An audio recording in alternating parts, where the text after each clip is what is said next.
Solving SFF PC airflow problems for gaming builds. Imagine trying to keep a small room cool with a tiny window and no ventilation. That's what managing airflow in a small form-factor gaming PC feels like. These compact builds pack a punch but also trap heat more easily. When components like the CPU and graphics card work hard, they generate a lot of heat that needs to escape quickly. If hot air stays inside, it can cause your system to slow down or even shut down to protect itself. So, how do you make sure your tiny gaming rig stays cool and runs smoothly? First, understand how airflow works.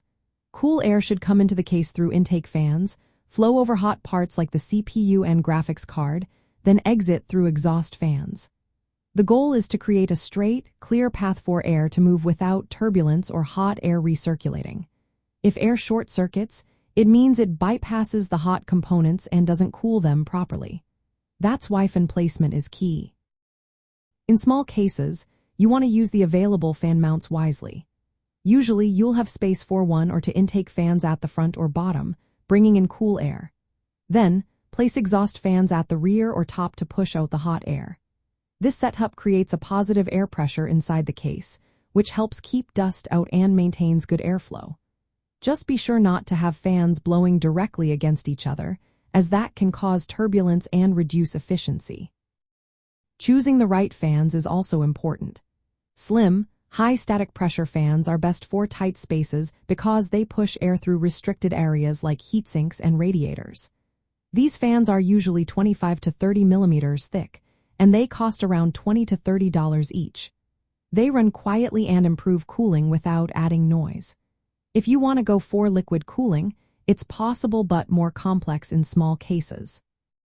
Air cooling with well-placed fans is often simpler and just as effective. Cable management plays a big role in airflow.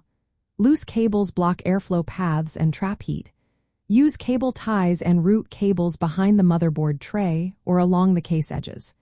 Keep cables away from fans and airflow channels so nothing obstructs the air moving over your components.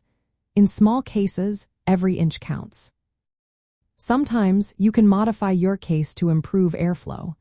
Adding extra vents or drilling holes can help, but do this carefully. You don't want to weaken the case or let in too much dust.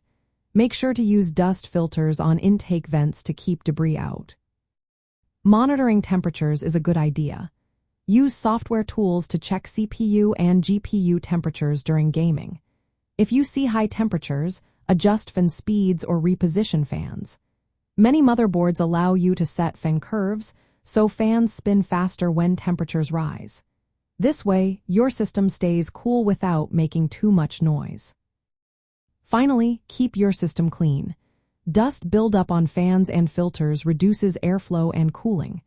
Regularly open your case and gently clean dust with compressed air. This simple step keeps your airflow paths clear and your system running at its best.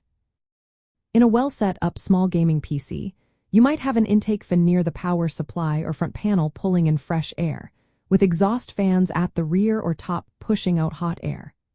Placing exhaust fans higher helps remove rising hot air more efficiently.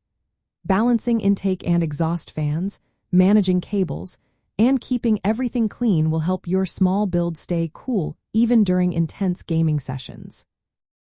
Proper airflow management is the key to keeping your tiny powerhouse performing at its best.